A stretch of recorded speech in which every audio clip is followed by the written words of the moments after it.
"Calm down, Barney, everything is all right. No one will harm you." These words could serve as the beginning of a story that shook the minds of many.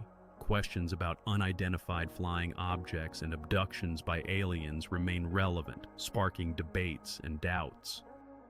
According to research, around 4 million Americans claim to have been victims of abductions. Most of them report that implants were introduced into their bodies, monitoring their condition, metabolism, and even thoughts. Abduction victims describe themselves as lab rats, studied by uninvited guests from another world. British ufologist John Spencer, who has dedicated several years to studying this mysterious phenomenon, notes that the discussion of alien abductions became more active after the Hills shared their story. "I have read many accounts from people who have experienced abduction," he says. "They believe they were controlled by beings from another planet. According to them, aliens would take the abducted aboard a flying saucer and conduct medical examinations, introducing an implant or transmitter into their bodies. Some of those who have experienced such events claim that this incident haunts them throughout their lives, affecting the fates of both the victims themselves and their children, passing down from generation to generation." Spencer acknowledges this possibility and even asserts that the unusual phenomenon truly exists. There are many testimonies from abductees. "I do not think they are all products of an unbridled imagination," he adds. For him, the strongest argument supporting the truth of their words is the fact that the fate of some victims drastically changed after the incident. "I have spoken with many who believed they were abducted by aliens. The lives of most of them, around 30 people, indeed underwent serious changes. They suddenly developed artistic abilities. Some became musicians, others took up wood carving, and some started making films. All of this happened to them after the abduction," he recounts. Reports of alien abductions began to emerge in 1961, when the first such case was recorded. Victims claimed they were taken at night while sleeping by beings capable of passing through walls and instantly moving through space.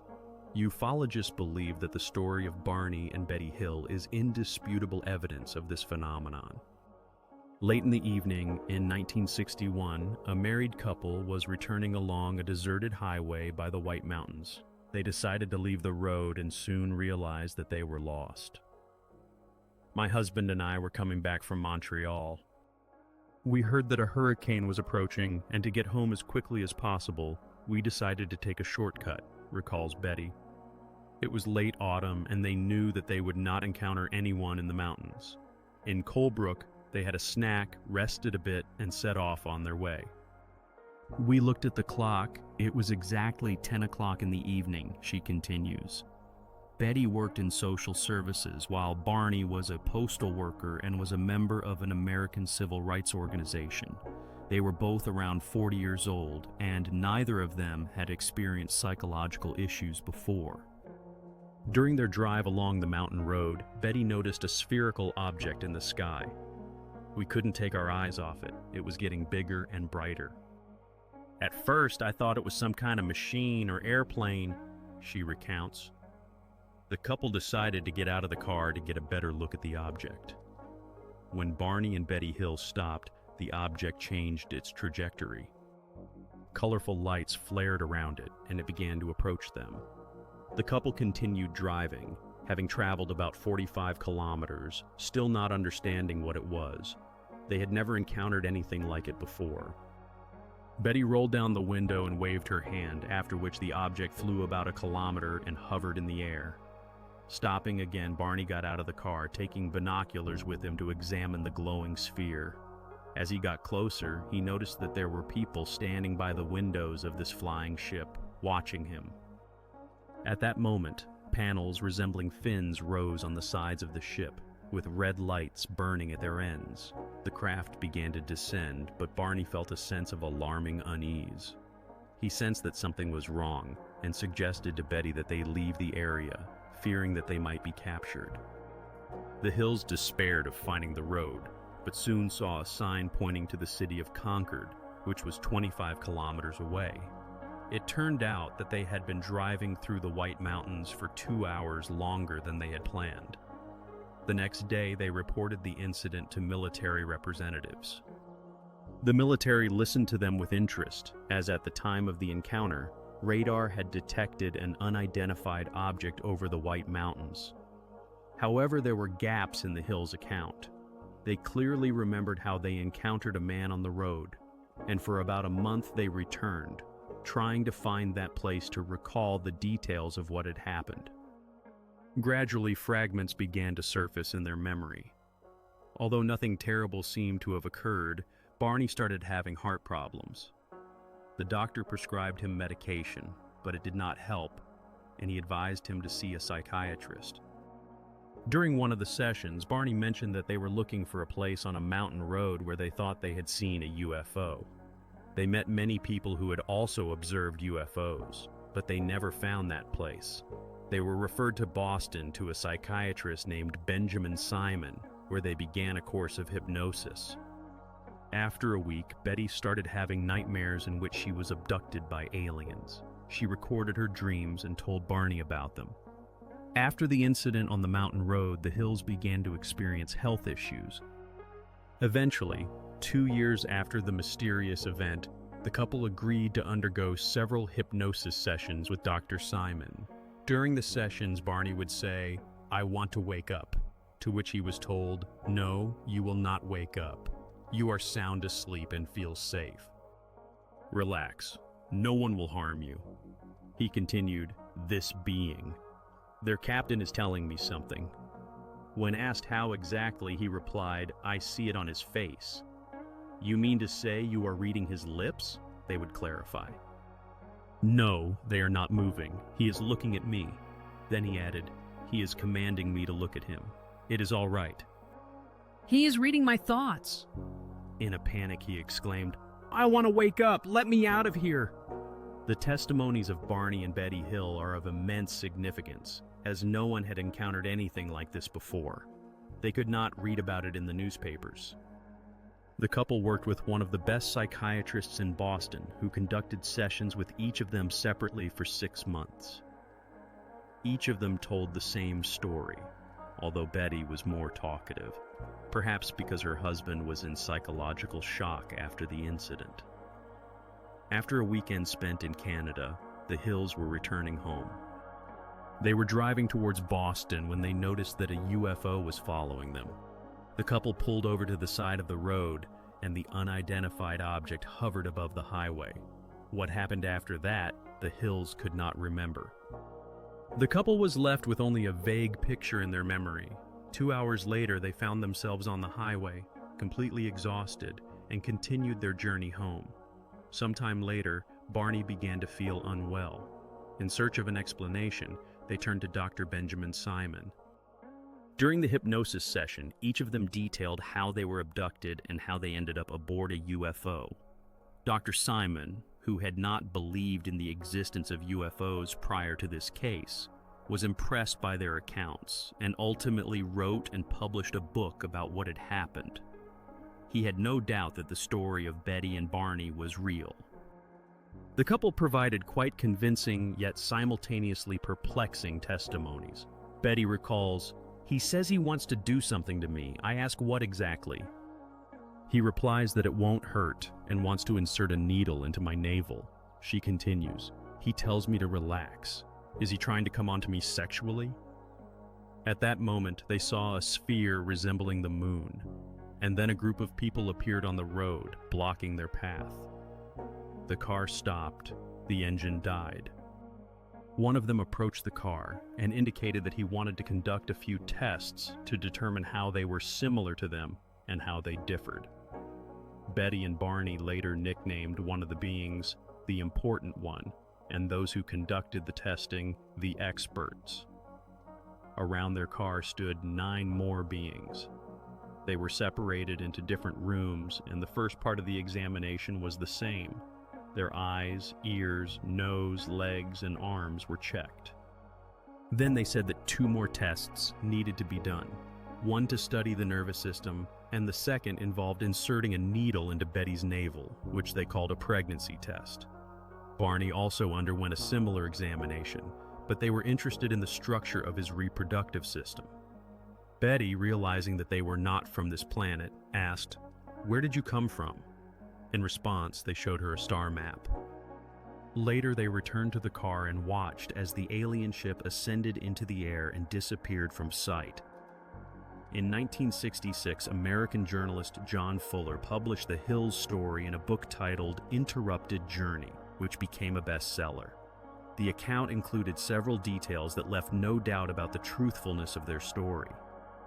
For example, Betty could not have made up that the aliens conducted a pregnancy test on her by inserting a needle into her navel, as humanity invented this procedure only 10 years later. During a new hypnosis session, Betty drew the star map that she had seen aboard the UFO. Her diagram matched the one that was discovered a few years later when the binary star Zeta Reticuli was found. But the most interesting thing is that the spouses were able to recount this story only under hypnosis. Otherwise, they did not remember what had happened. Moreover, their versions were absolutely similar. Betty and Barney became the first people to speak about being abducted by aliens. Before this, no one believed in the existence of such things. It should also not be forgotten that the study of this case and the conducting of hypnosis sessions was carried out by a psychologist who was skeptical about everything related to UFOs.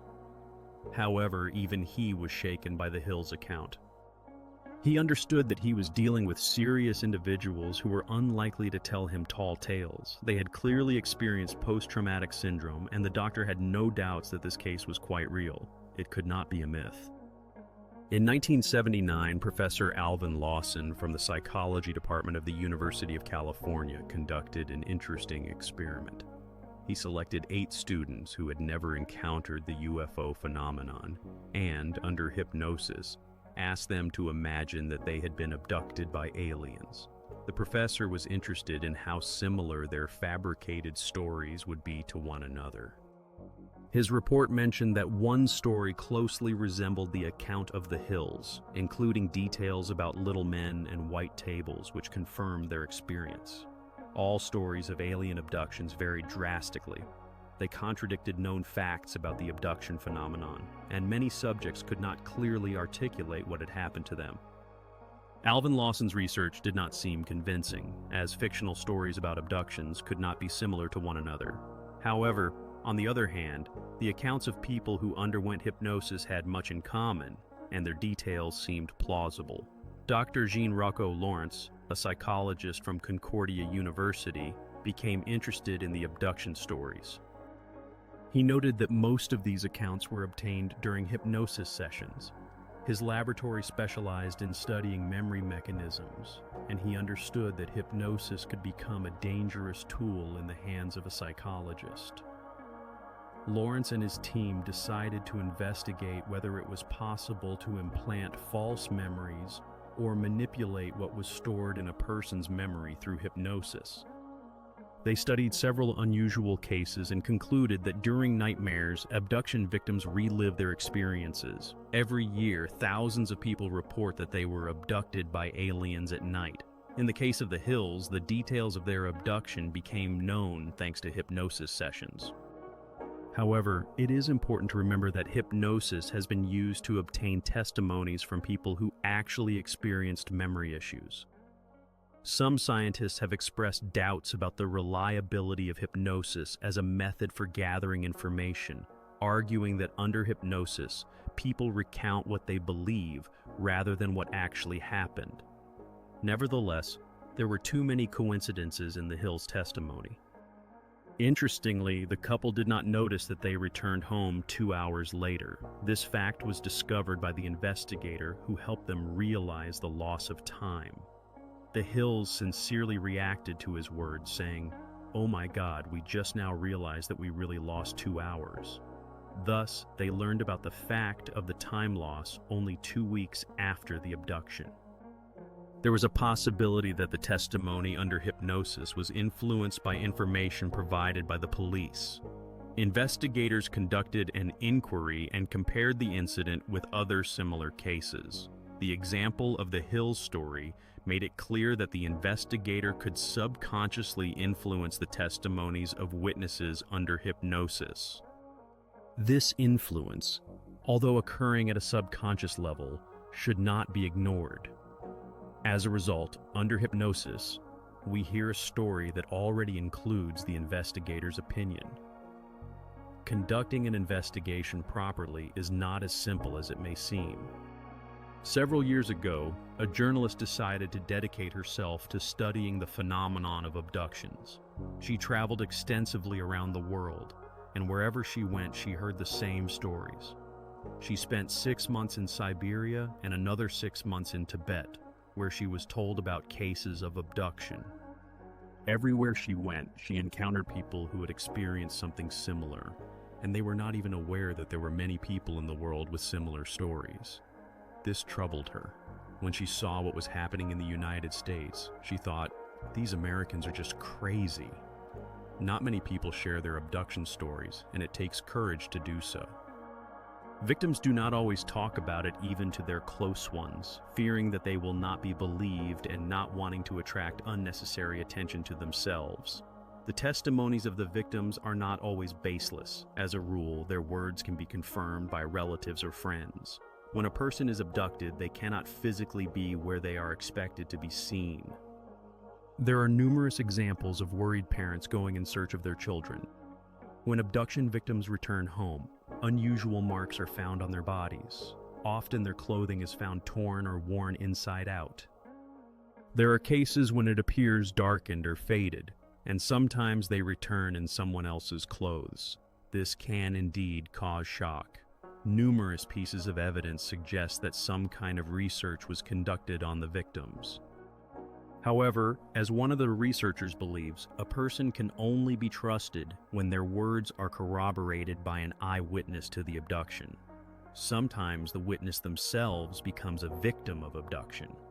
If such a fact is proven, then there is no reason to doubt the words of the victim, and psychologists must acknowledge that their patients are telling the truth.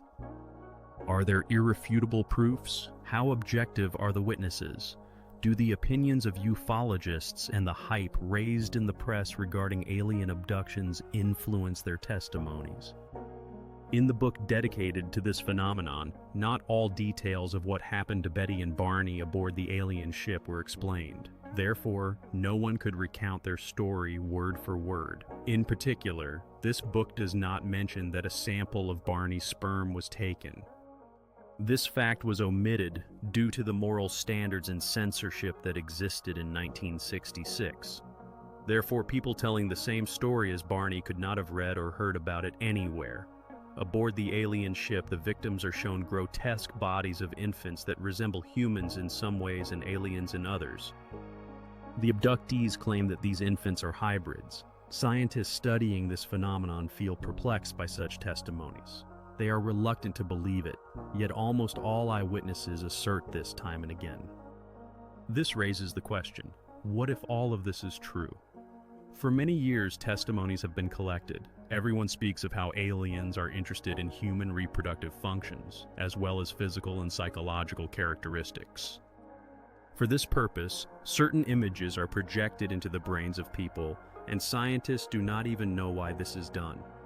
Aliens conduct examinations of the abducted victim's body, seemingly with the sole aim of discovering the peculiarities of human reproductive function.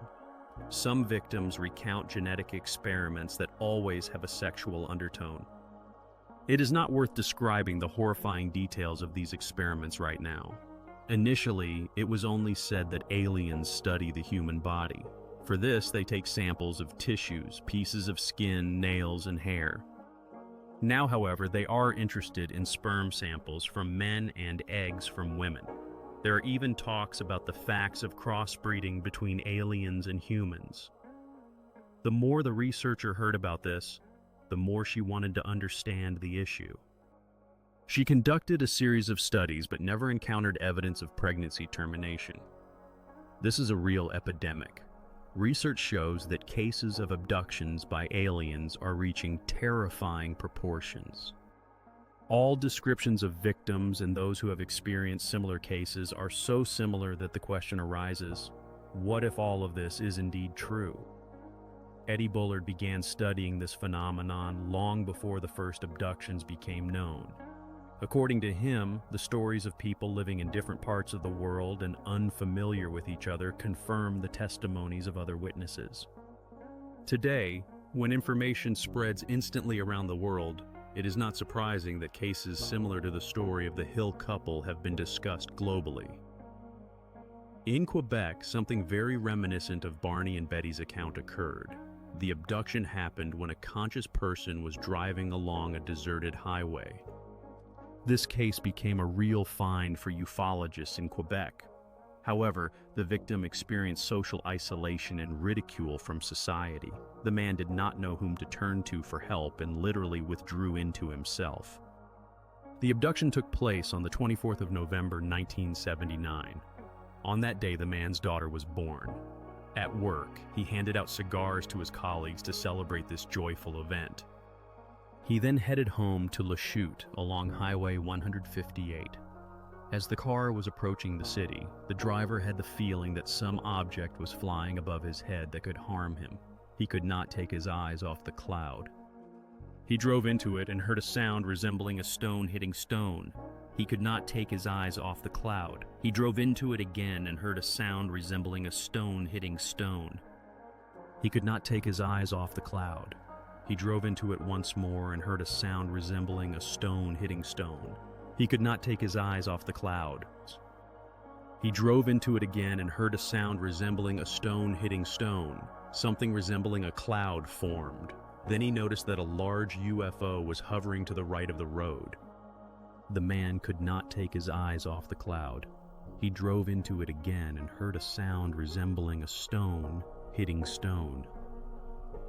When the driver emerged from the cloudy situation, he crashed into a road sign. The car sustained minor damage, but the engine was unharmed and he could continue driving. When the man arrived home, he realized that his return had been delayed by almost 2 hours. It is quite difficult to believe in the very fact of abductions by aliens. Nevertheless, every year there is such a significant amount of testimony that it is impossible not to have doubts about it. Ufologists are convinced that the phenomenon of people being abducted by extraterrestrials truly exists. However, critics of this theory argue that all these stories are merely products of an overactive imagination. Skeptics always ask where the evidence is that this really happened, but in reality, there is not so little of it.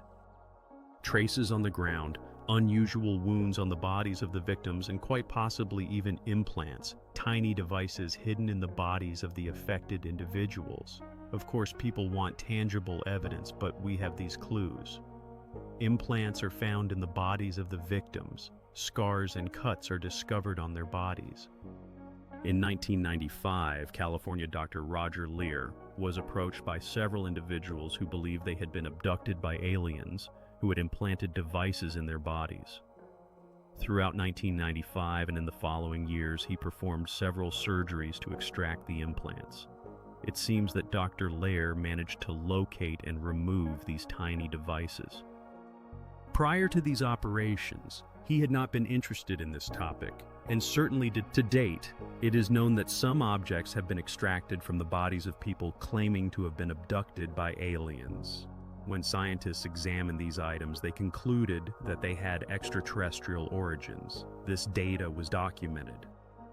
The implants were first analyzed by specialists from the Los Alamos National Laboratory, and then they were studied in a laboratory in New Mexico.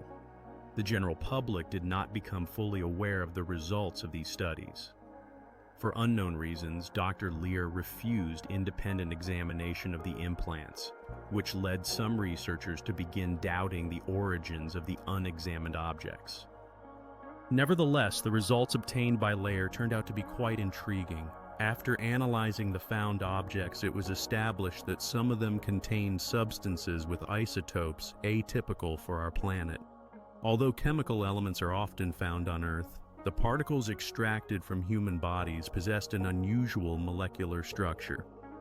Scientists from a laboratory in New Mexico concluded that the objects found in the bodies of the victims resembled pieces of meteorites, which are known to have extraterrestrial origins.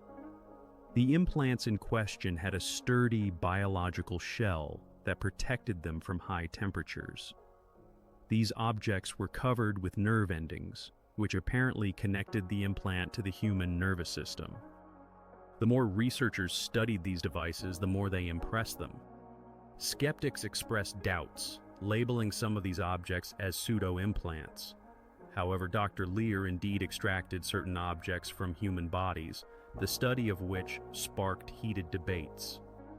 Some of them can indeed be called pseudo-implants, as shards of glass or other known particles were sometimes extracted from people. But some items intrigued scientists. One of the most incredible objects was the one extracted from the body of American Richard Price. Between the first and second analyses conducted by Professor Pritchard, the structure of the object changed. Initially, it was metallic, and then it began to resemble a clump of cotton fibers. This astonished scientists, and no one could explain why this object changed its structure so dramatically between the two analyses. At this point, it remains unclear what these mysterious implants are intended for. Researchers cannot prove their functionality or principle of operation.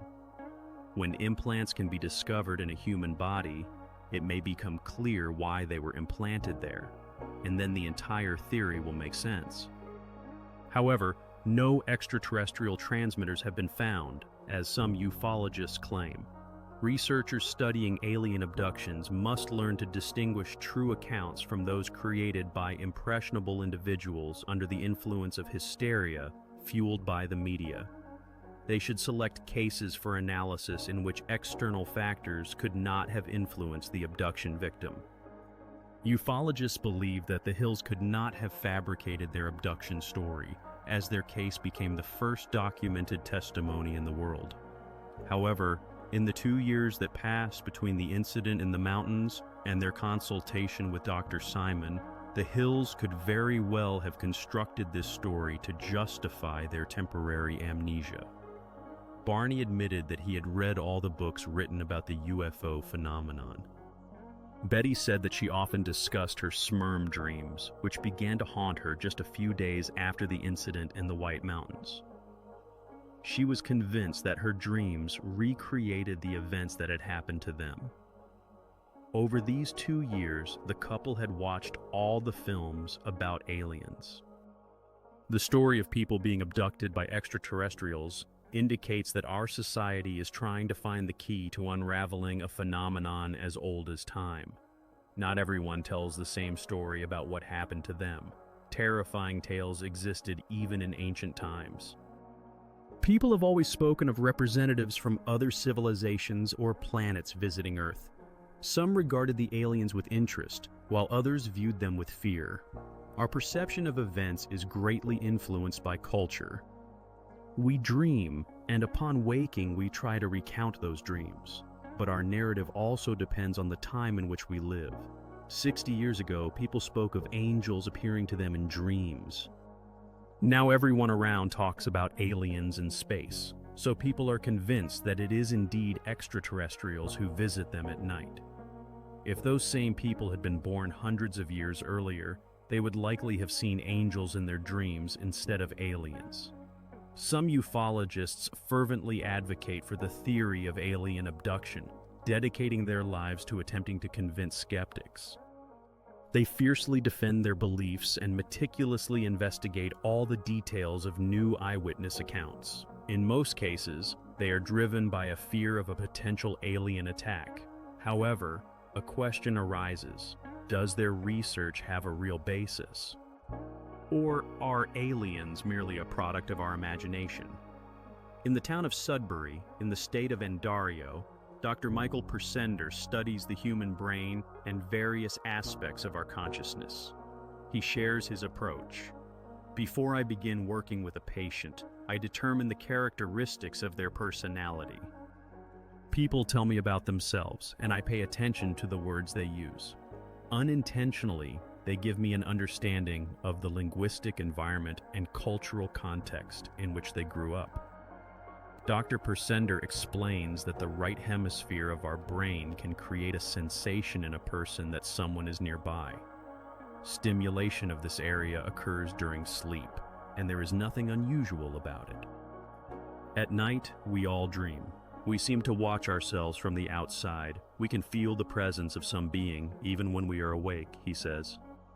Such sensations can arise in stressful situations, but most often illusions occur under the influence of a strong magnetic field, which is sometimes created in nature. Dr. Persender continues, if you are in a borderline state, for example, sleeping, when the magnetic field intensifies, your brain may receive stimulation. At 4 o'clock in the morning, you may feel that someone is touching you. Perhaps the cause was the geomagnetic activity of the Earth, or you have been experiencing significant stress lately. He notes that the right hemispheres are activated, and people feel as if someone is standing next to them and watching them. They may suddenly wake up from this sensation, he adds. Men sometimes feel stimulation in the anal area, while women feel it in the uterus. The brain sent an impulse to some part of the body. Did you feel it inside yourself, not from the outside? There may arise a sensation that you are floating in the air, or that someone is touching you. During an experiment conducted in a room without sensory stimuli, Dr. Persender asked the subjects to wear a special helmet that alters the brain's electromagnetic waves. During the experiment, some participants felt the presence of strangers, and several even saw strange beings. It is possible to artificially create a sensation in a person that someone is nearby, he asserts. 80% of the people we exposed to electromagnetic fields felt the presence of an outsider in the room. Dr. Persender emphasizes that this also depends on what people expect to see or feel. We create special conditions in the laboratory. Something similar is present in those situations when people see UFOs or feel the presence of outsiders. Researchers often travel to the sites of abductions indicated by those who experience this unusual event. There, they recorded fluctuations in the magnetic field, which is not constant but weakens over time and then re-emerges. Using ultrasensitive equipment, we record the state of the geomagnetic field, then digitize the obtained recording and send a signal to the brain of the person who claims to have seen aliens in the very place where we made the recording, he explains. Dr. Persender notes that 10 to 20% of people are very sensitive to magnetic fields. Typically, these are creative individuals, musicians, writers, people with flexible thinking. We often consider them a bit crazy, as strange ideas sometimes come to their minds. These people are so sensitive that when their brains are stimulated by changing the magnetic field, they feel someone's presence. He adds, 50 years ago, they would have said that an angel appeared to them 100 years ago, that a demon was troubling them. Now demons have given way to aliens because people's perceptions have changed. The history of the UFO phenomenon began in 1947, but 20 years prior to that, the first books about this phenomenon had already appeared. This means that American readers were already familiar with the idea of flying objects in the shape of discs and short pilots with large heads who abduct people. These themes were actively discussed in American science fiction magazines. Therefore, one should not exclude the possibility that all these stories may be based on fiction. We live in a world dominated by mass culture. Both Europeans and Canadians are significantly influenced by American mass culture. It should not be forgotten that starting from the 20s and 30s, a multitude of stories about aliens bombarded people. And since the 50s, films about alien invasions have been added to them. Aliens became heroes even in American cartoons. People hear about aliens from all sides, and our minds are literally saturated with this idea. That is why it is so difficult to distinguish a real abduction from a fictional one. Some people have too vivid imaginations. The story of Barney and Betty Hill has become part of global mass culture. As is often the case, people are more likely to believe an incredible story than to try to sort out the details. Some ufologists believe that the hills told a true story, citing Betty's account of a pregnancy test that was invented much later. For others, the undeniable fact is the star map drawn by Mrs. Hill under hypnosis. It corresponds to the binary stars Zeta 1 and Zeta 2 in the Zeta Reticulum star system, which was discovered a few years after the incident in the White Mountains. However, in reality, such a pregnancy test was first conducted back in 1882, and in America, it began to be practiced from 1930. As for Zeta 1 and Zeta 2, the astronomer who discovered the binary nature of Zeta Reticulum later changed his mind, stating that Zeta is not a binary star. Moreover, Betty's account, almost word for word, repeated the dream she spoke about a few weeks after the incident. Some people mistakenly believe that dreams are subconscious memories. Undoubtedly, there are circumstances in Hill's testimony that confirm the unusual nature of what happened to them. For example, the fact that an unusual object appeared on the radar screen that day, Betty's dress strangely faded, and both spouses could not remember what had happened to them. However, none of these circumstances prove the existence of the phenomenon of alien abduction. Interestingly, the testimonies of abduction victims resemble the accounts of people who have experienced clinical death, as well as the stories of shamans who enter a special state while communicating with gods, and the narratives of drug addicts about the visions they experience in drug-induced delirium. Many parallels can be drawn between these phenomena. In this case, the phenomenon of alien abduction may essentially be analogous to the state experienced by shamans. People seem to see UFOs because it is talked about everywhere. The shaman sees what corresponds to the mythology of his people. Our mythology consists of aliens and flying saucers. I believe that people do indeed see something, but they interpret what they see through the lens of science fiction. UFOs, facts and fabrications. In our next program, we will continue discussing the mysterious phenomenon of UFOs and attempt to glimpse into our future. The program was recorded at the 2D Record Studio on behalf of the U7 TV studio. The mechanism of the universe. How did the universe originate? Cosmic odysseys, the fates of astronauts, overcoming space and time to fly at the speed of light to distant galaxies. To take a stroll on Mars, to land on the moon, the space section. Watch on Channel 24 Techni. What is interesting is what is hidden.